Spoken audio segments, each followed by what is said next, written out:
What up, world? It's your boy FlipDaMC. Respect the vibe, we're here.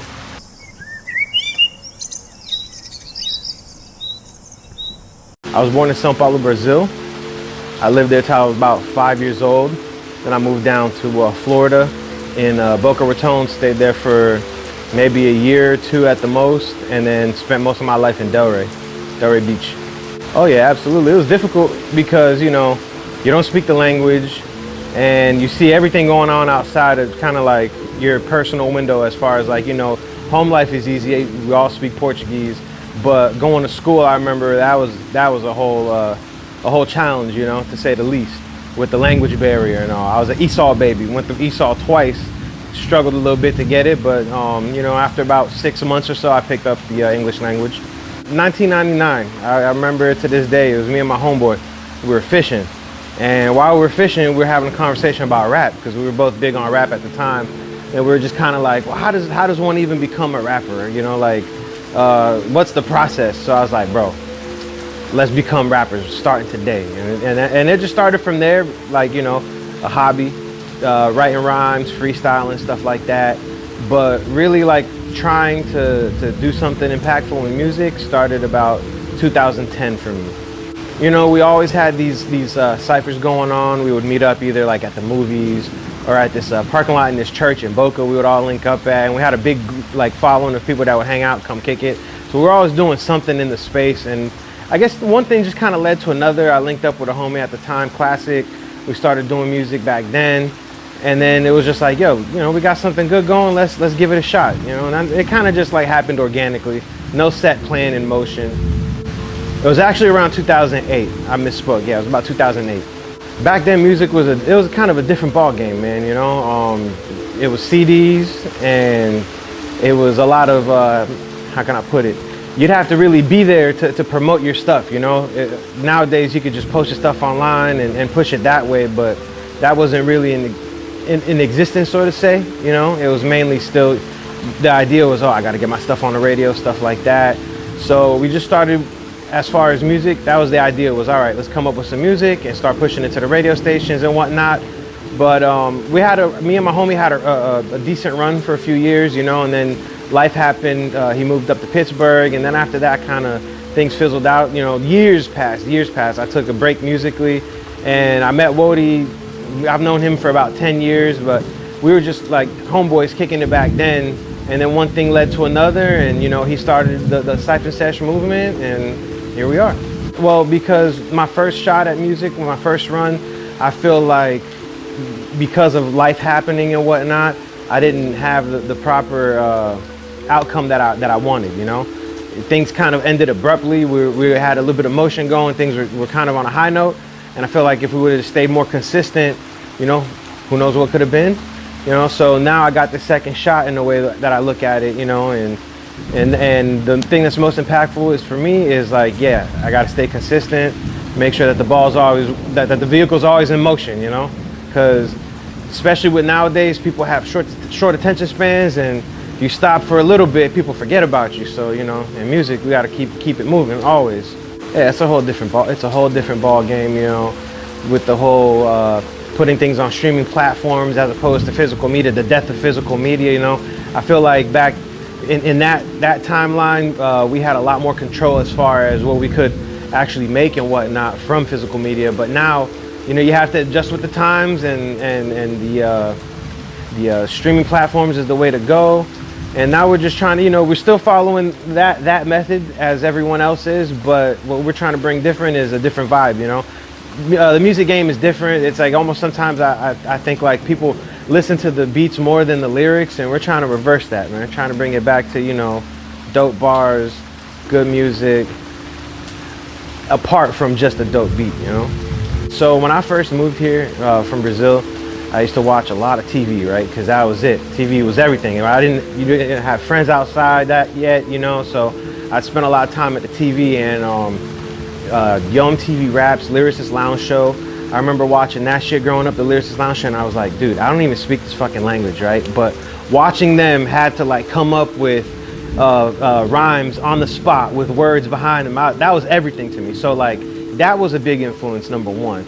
But and then, you know, I was big into the boom bap, up north, Nas, Jay-Z, Wu-Tang Clan, you know. I listened to a lot of that shit. I remember, see, back then they used to have these subscriptions where you used to pay. It was like they would tell you it would only be a penny, and then you pick out like 12 CDs. Dude, I picked every fucking rap CD, you know what I'm saying, from New York. Everybody from New York I got all of them. Pops was mad at me, but I had a lot of dope music, you know what I'm saying? So really it was always about bars. The lyrics mattered to me, you know. I like storytelling. That's why Nas is one of my favorites. So definitely, man, trying to bring something new to the table. Well, not new, but, you know, bring it back. All right, so I just started releasing some solo music. I got some in the works lined up to release. I got to set those dates. Hopefully by next week I'll try to release one of the tracks and then just kind of work my way towards the other releases. On the 3rd of August, I'm gonna be dropping one of my songs, Chubby Luchador, on DJ Epps' live platform. Check that out. I got the link in my Instagram at FlipDaMC. And then I'm definitely trying to work on a solo EP. One of my banes is creatively, you know, I'm a decent writer, but I procrastinate like a motherfucker. So I gotta work on that. But I'm gonna definitely try to come out with some more music, you know, drop some more stuff for everybody. Definitely got some stuff in the works too. Before I used to be way more of a punchline rapper, you know, but that was also kind of what was hot at the time. And when I say a punchline rapper, overuse the word like, you know what I'm saying? Hot like fire, this like that. So like I try to shy away from that and also not overthink things, you know? When you're sitting down to write a 16, every line don't gotta be a crazy bar, you know? Do some wordplay, make some cool rhyme schemes up. You know, spice it up differently, and that's one thing that I feel like I'm happy with myself now, is that I still do throw in a couple metaphors from time to time. You know, they're important, but I try to not oversaturate it so that, you know, if you were to read the lyrics, you see a bunch of the words like and stuff like that. You know, that's one thing that I'm proud of as far as my growth creatively. Well, as far as the music goes, you know, I do it for the love. I enjoy doing it. It's what I do for fun. I would love to build something, whatever shape that is, something that allows me to stay within the culture, because, you know, who knows, if I stay rapping till later on in life, that's great, but I also would love to build something, you know, where I can still be in the culture and just not like in the spotlight, and create like a platform for other people, however that may turn out, you know. Man, listen, every day's a blessing, you know.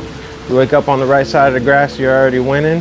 And no one's gonna do it for you. You gotta do it for yourself, right? That's the main thing. You could sit in bed all day and not do nothing, but then your bills don't get paid. So you just gotta, it starts from within, you know? That's my main thing. It's just, I tell myself all that always, you know? No one's gonna do it for you. Time to get up, let's go.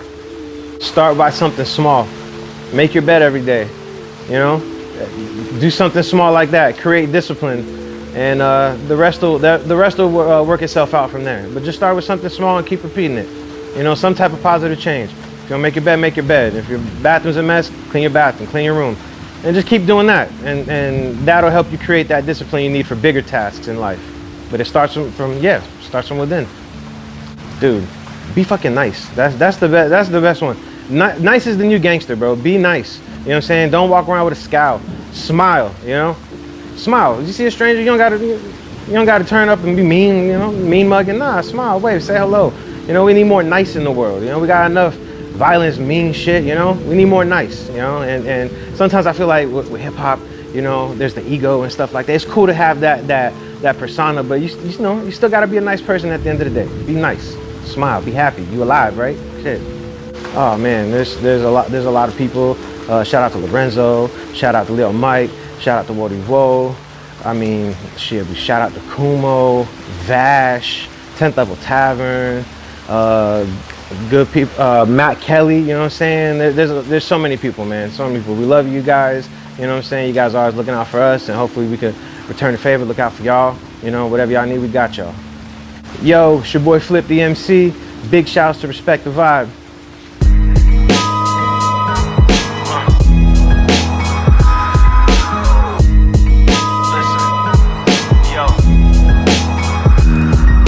On an ordinary day, there was a meeting in the sky. Guess included Shiva Christ and Haile Selassie I. Selassie See, I smoke to get into the zone. Pharaoh said they'd only show if they all sat in the throne. Shiva said I'm spreading peace easily throughout my land. Buddha thought that she was bragging cause she had so many hands. But then Buddha turned and asked when they would break for lunch. But Gandhi said to keep it going cause he had an early brunch. No one spoke about the devil. On that topic they were stumped. Plus they knew that he was busy playing ring around the trump. They sigh in agreement. It was such a tragic thing to see the devil use a prezi as a puppet on a string. Just then Muhammad rose to defend his holy soil. So we need a resolution for the fighting over oil. Separated by belief on one subject they'd agree. If mankind loses their faith then the world will see defeat.